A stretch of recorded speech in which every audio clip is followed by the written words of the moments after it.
Ayang adlaw Vav Circle ug sa tanang magtotoo diha kang Kristo Jesus. Naanapod ta karon sa pagdasig or sa pagpahinomdum o sa paghatag og bag-ong kahibalo pinaagi sa pulong sa ato ang buhi nga Dios ug ang akong ikaambit kaninyo karon igsuon nga pulong sa Ginoo na makita sa Roma 14:12 nga nagaingon, sa ingon ni ana ang matag usa ka nato maghatag unyag husay ngadto sa Dios mahitungod sa iyahang kaugalingon. Ang Dios magapanalangin sa iyang mga pulong igsoon sa samang paagi. Ay ko nag start ani nga video, nagampot nako para sa ato ang tanan ug sa kutob sa makapaminaw niini nga ang Dios maghatag og langit tong salabutan sa ato dadon ko kamo sa tema nga nagaingon ang importansya o bilis sa pagbaton og pagkamay tulubagon nga sirkulo or grupo. Okay? So when we say accountability, no, the importance of having an accountability circle. When we say accountability, it's the fact or condition of being accountable, or accountable itself is required or expected to justify actions and decisions. Puot pasabot, kung ikaw ginganlan kag accountable, labi na gitahasan ka ana nga trabaho, accountable ka sa magiging resulta, no, sa magiging resulta ana na trabaho nimo. So kita pod isip nga Kristohanon sukad nga nakabaton ta og relasyon sa Ginoo ug gidawat nato siya isip nga ato ang Dios og personal na mangluluwas, dinha pod nagsugod ang ato ang accountability as anak sa Dios ug usa sa mga igsuon sa pagtuo. So unsa man nga mga butang ang gihatag nga importansya sa panahon nga naa na kay accountability circle. Okay, una-una, it helps you grow in the knowledge and grace of Jesus Christ. 2 Peter 3:18. Sa panahon gani nga naa na ta sa pagpangalagad sa Ginoo, di ba nga ato ang pastor, ang mga leaders sa church, magsige na silang follow up sa imuha. Usahay mo adto na mo bisita na sa inyuhang balay nga naman. Tungod kay usa sa tinguha sa atong buhi nga Dios igsuon is mutubo ta sa pag ila sa Ginoo ug sa grasya sa ato ang buhi nga Dios. Mao nang gabisita sila, no? Ug naapay panahon nga paapilon ta og mga church activities like kanang makapahatag sa atoa og mga bag-ong mga kahibalo mahitungod sa pulong sa Dios. So normal jud na siya sa usa ka organization nga maghatag sila og kaning mga pamaagi aron ta mo tubo spiritually. Okay? Ikaduha, it helps you know and discover your God-given gifts. So 1 Corinthians 12:28, daghan tag mahibaluan nga naa ay mga different gifts nga gitagana ang Dios sa atoa. Okay? So karon paano man nato na mahibal-an kung dili ta makig-fellowship? Paano man nato mahibal-an kung natay gift nga ing-ani or ing-ana kung dili ta makig-connect sa ilaha? So gikinahanglan nga mo connecta sa ilaha aron ma-discover nato ang ato ang God-given gifts. Okay, tulo, helps you excel for the Lord's work according to your gifts and talents. Acts 18:24-28. So naay panahon igsuon nga bisan naa na tay mga giftings o mga talents nga gikan sa ato ang buhi nga Dios, gikinahanglan gihapon nato nga i-excel, i-improve nato atong mga kaugalingon.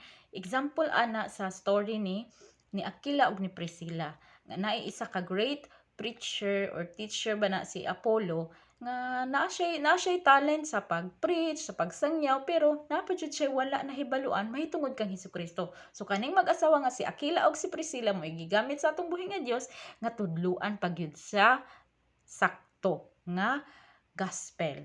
Okay? So naay mga ing-ana.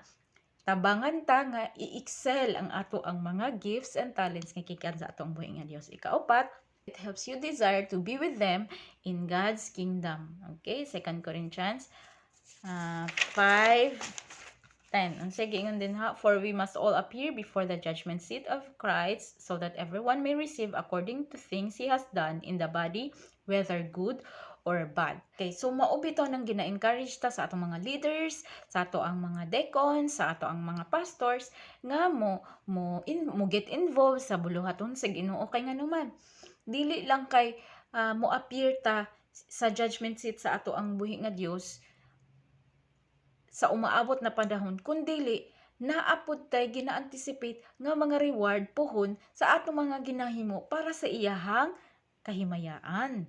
Ug bisag asang simbahan, bisag kinsang pastor igsuon, dili na sila musugot nga unsa nga malayo ka or nga ma-left out ka or mabilin ka.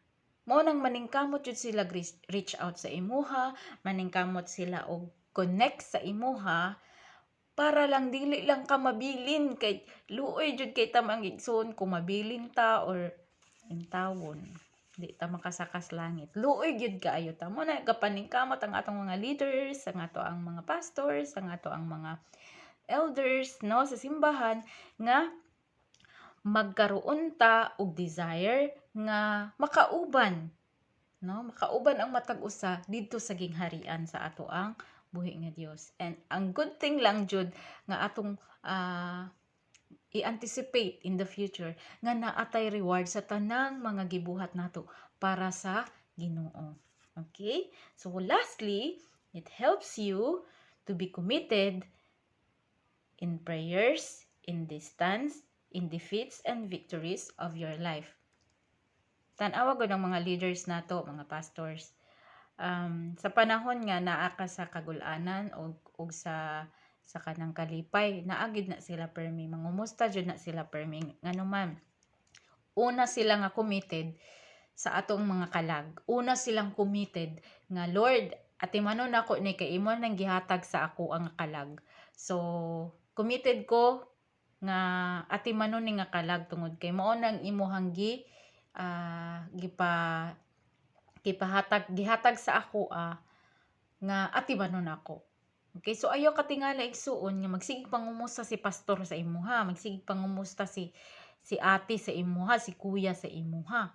Labi nag-about na sa imuhang spiritual life. So ayaw katingala igsuon unless na lang kung moingon ka og ate, kuya, pastor, pastora or unsa ba diha imuhang tawag sa imuhang mga leader, ayaw na ko og istoryaha, ayaw na ko og kanang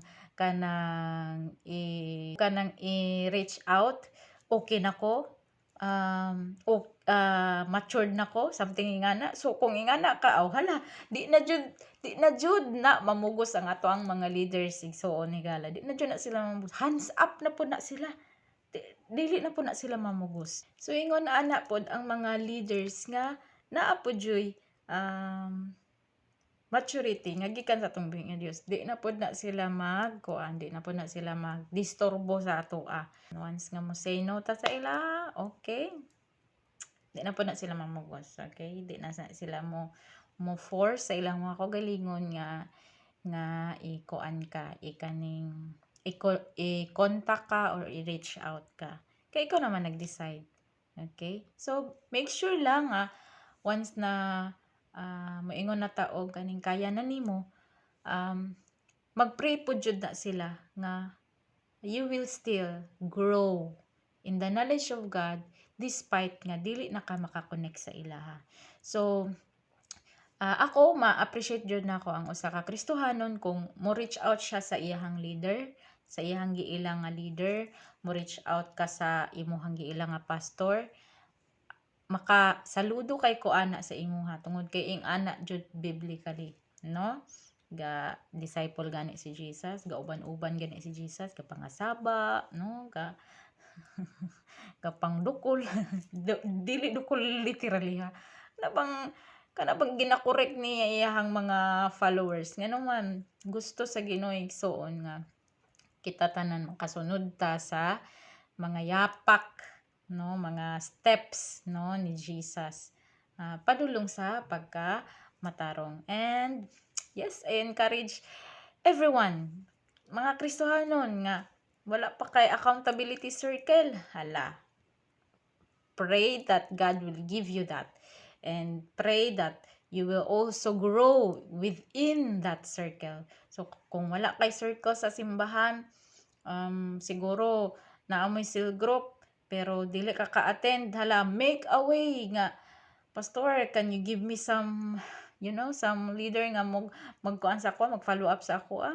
You really need that igsoon. We all need some leaders sa atong kinabuhi, someone na mag-look after sa ato ang spiritual life. So giawhag ta ka, gidasig ta ka igsoon to take care of your soul, to take care of your spiritual life.